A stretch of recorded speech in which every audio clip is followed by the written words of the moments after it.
starting up part 2, going over the story, trying to get this done as fast as I can.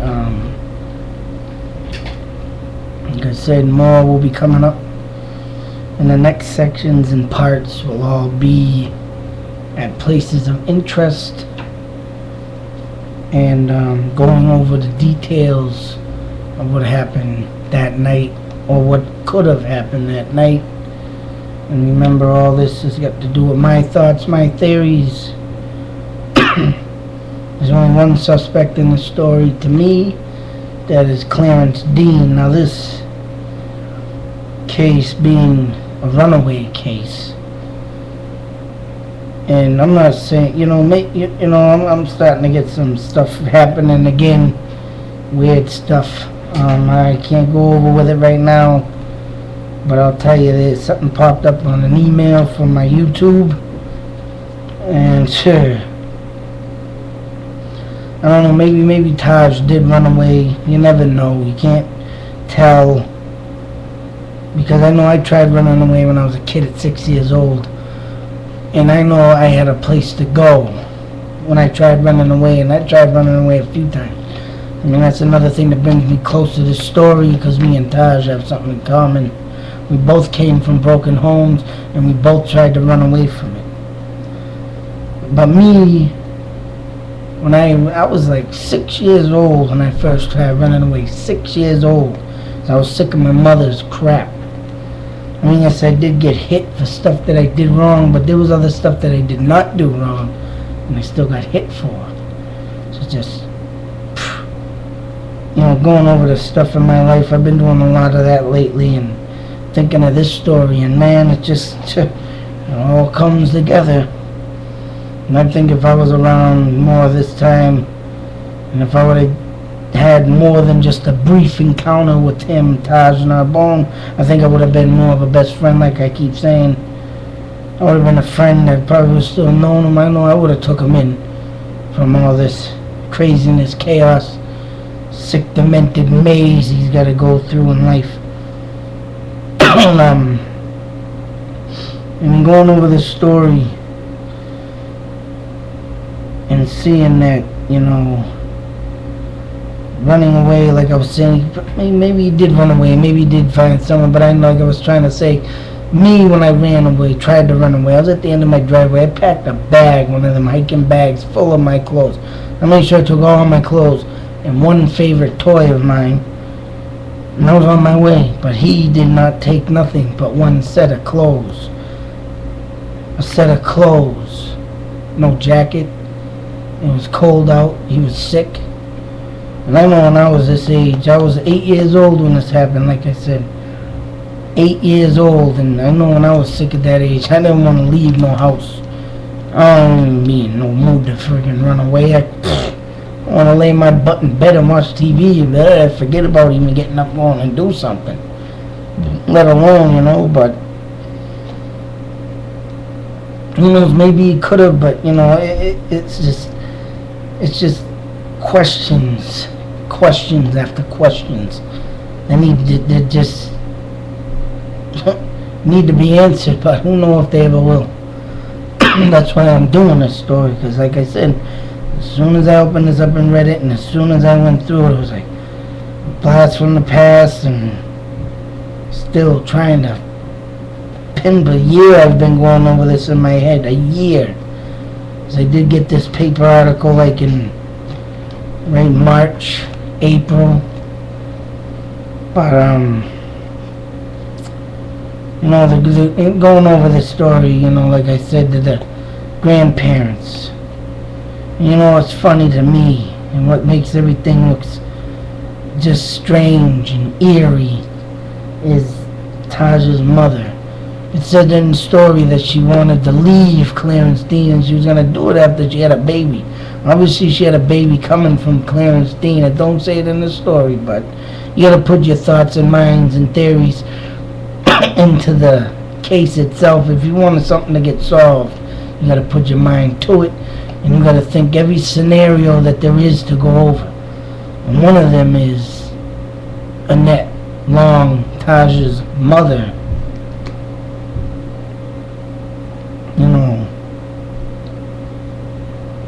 just the simple fact, well, I gotta have Taj come home tonight.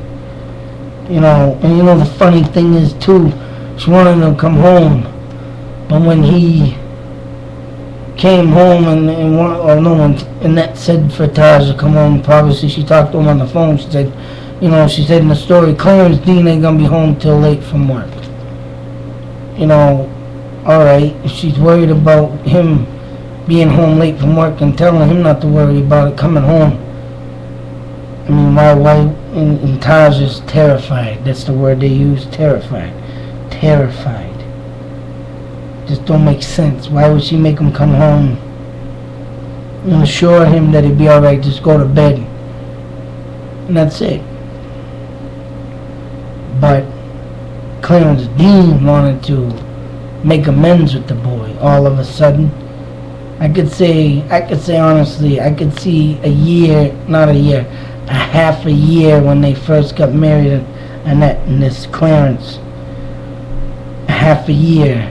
I could see him starting this BS towards Taj. And it don't say in here that he physically abused him, but I think honestly he did. Because it says in the paper that he tried killing his arranged wife. Tried stabbing her. That's attempted murder. And for him to get 2.5 years for that, attempted murder, you're trying to stab somebody, I don't get how he got off on that charge just for 2 years. She must not have pressed charges. I know a lot about the law. I've been in deals with the law myself.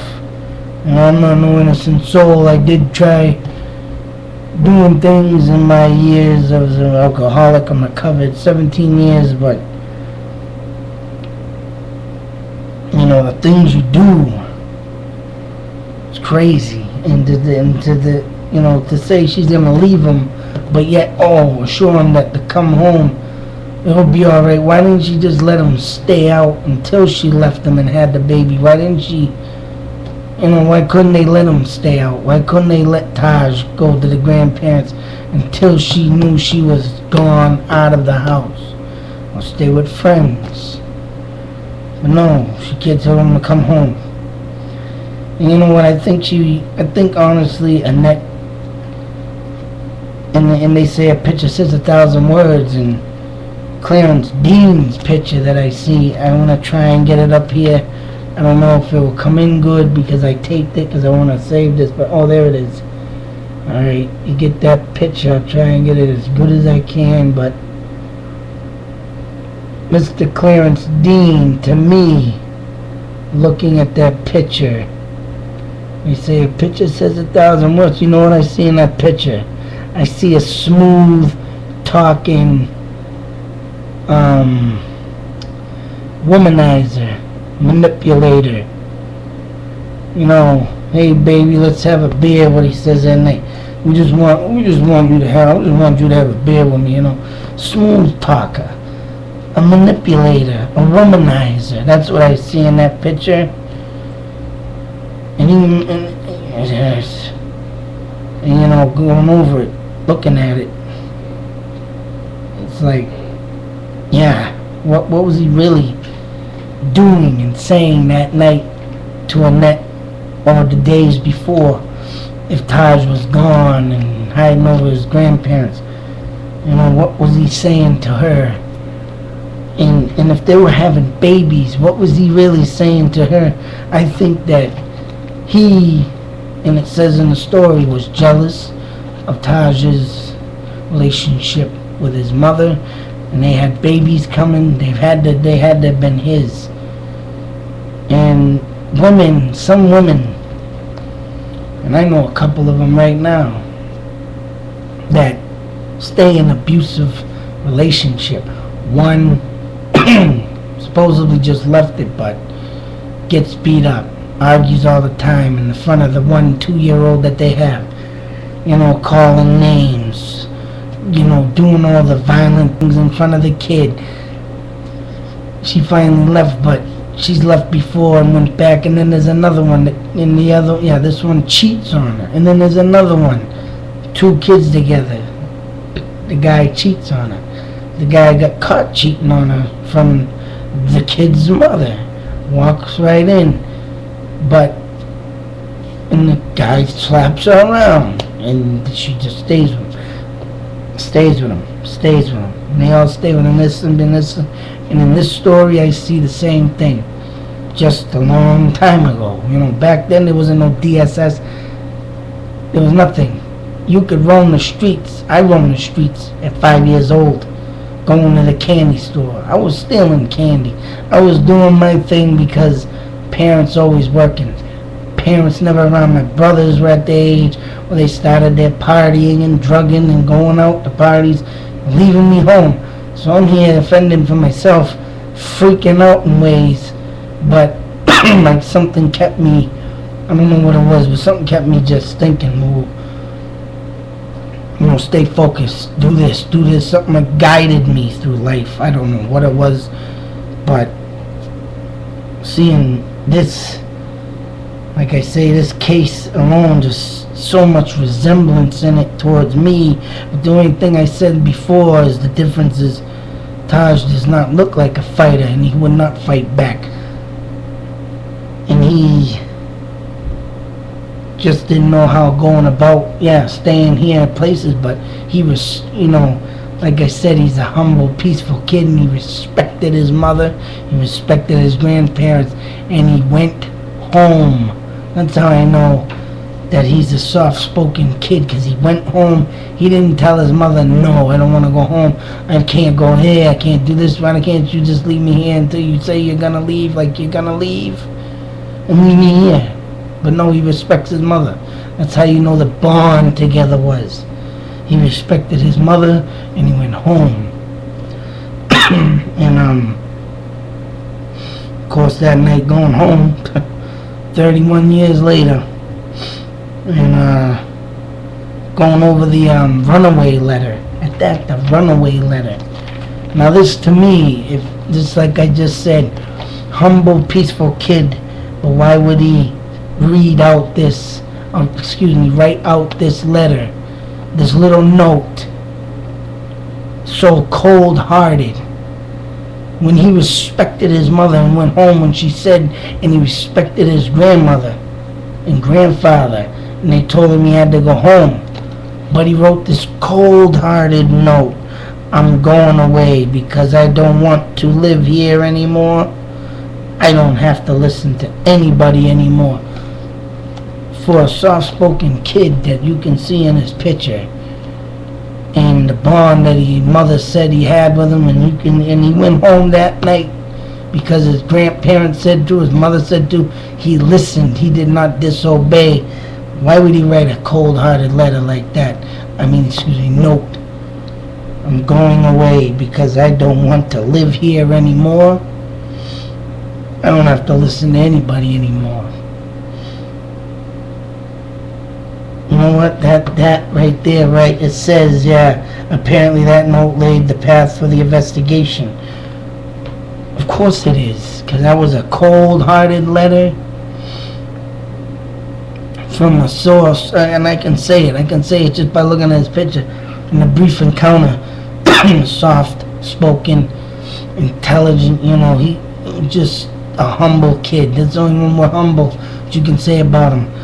And going home like he was told to. I'll repeat it again. Going home like he was told. You respect this man's parents, you respect his mother, and he went home. Even though he didn't want to, even though he was terrified.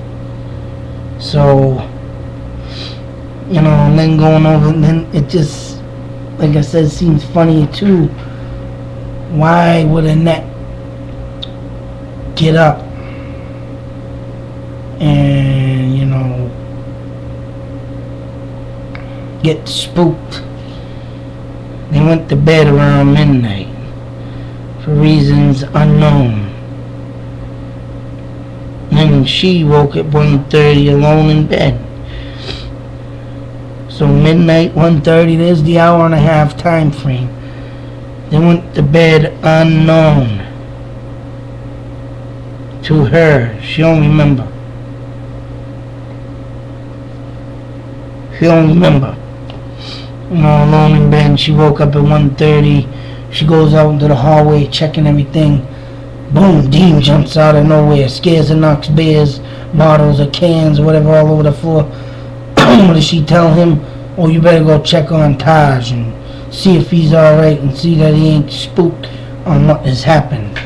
Because that's the red light that he gets every time he hears it. Obviously, see, violence goes through the house and he knows it.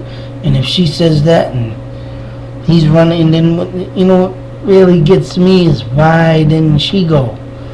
Why didn't she ask him what he did the next morning when he went to check? You know, so many questions, so lost words, and lost time, 31 years. And she never asked him what happened the next day. They never came up, you know, he just go check on him, see everything's alright, go back to bed. That to me is funny, it's fishy, and that to me, like I said, a manipulated woman. He was a womanizer, manipulated, and I think she fell into his path of destruction, of they're having a baby, his baby, and he might have. This is where the might have comes in, and the maybe what if comes in. Maybe he manipulated her and told her that Taj would be in the way of their new baby. You know, I'm not pointing fingers at a net, but there's things that gotta come out here that ain't in the investigation here, and there's 3 binderfuls of all this, you know, where, you know, Detective Arbitron's flipping through and stuff's been discarded over the year because, you know, lack of evidence, but all these questions, are they still there, or is that the stuff that's been discarded? It just makes no sense. For unknown reasons, people go to bed. I go to bed because I'm tired. I go to bed because I got to wake up my kids in the morning to get him up for school like he was supposed to be. And he just leaves with 1 pair of clothes in the cold months of March. You know, it's just weird. And I kind of think that maybe the what if theory, maybe Clarence Dean threatened to kill Annette if he couldn't get Taj out of the way of their kid, because he probably thought Taj is going to stress you out in his pregnancy. Taj is going to get in the way of this baby. He might do something wrong, that maybe he brainwashed her into maybe getting rid of Taj, and maybe she agreed. What if she agreed? And what if she got in the end, you know, spooked?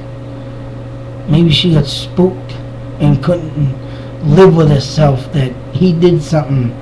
And being down on the Route 31, Leominster State Forest, which is a long road of bodies of water, which I will take you through that, and there will be a part of that. And why were they on there? Why was it 3 months later? She was supposed to already have left, but 3 months later have not left. Maybe just because Taj ran away, she thought she didn't have to leave, or, you know, there's so many questions. She was supposed to leave, it says in the beginning of the story, but 3 months later after Taj is missing, he's going over what to say to the cops if they do investigate him. It's just crazy. What if? It's what if. And maybe she got spooked. Maybe Clarence Dean forced her to do something she didn't want to.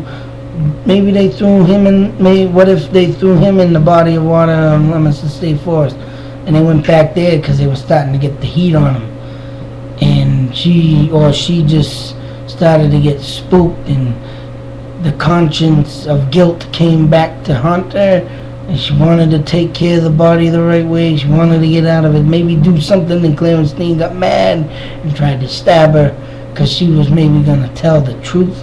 What if? Or what if she did get suspicious, you know, threatened to turn him in, and he tried to stab her? You know, what if, you know, what if that happened? And maybe she did, there's so many questions. What if theory?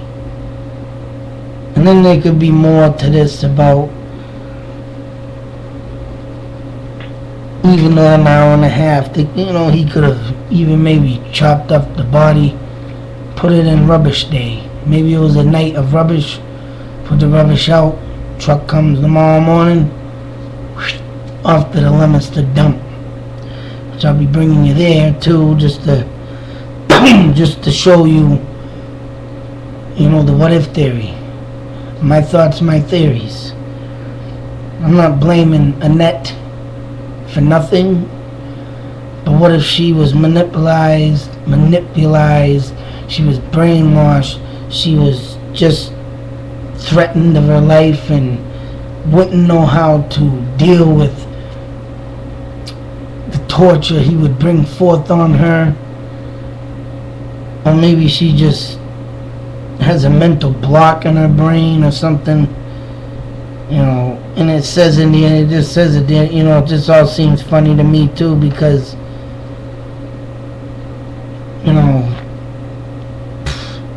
denied with questioning about her son's fate, but she wants to be able to finally let go of some of them. In the mid-1990s, she reflected on the special relationship she had with her son, whom she gave birth when she was just 18. Described Taj as a gifted student, an amazing little guy. He was like my little friend as well as my son, Long said, but the idea of finding his body is just so creepy. And unsure of how she feels about the search for her son's remains.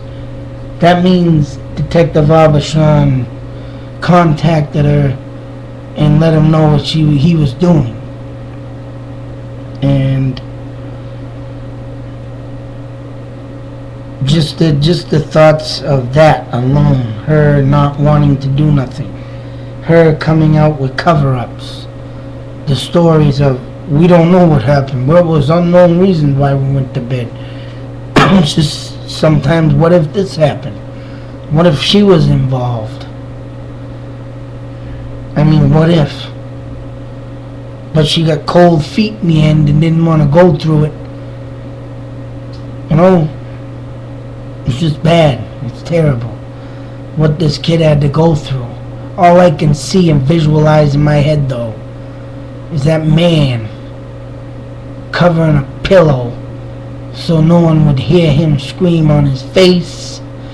And in this stuff, you gotta visualize this stuff to make it true. You gotta visualize this stuff like I do to understand the story and start getting your own ideas. And that's all I can see is that man suffocating him to death and doing what he had to do thereafter.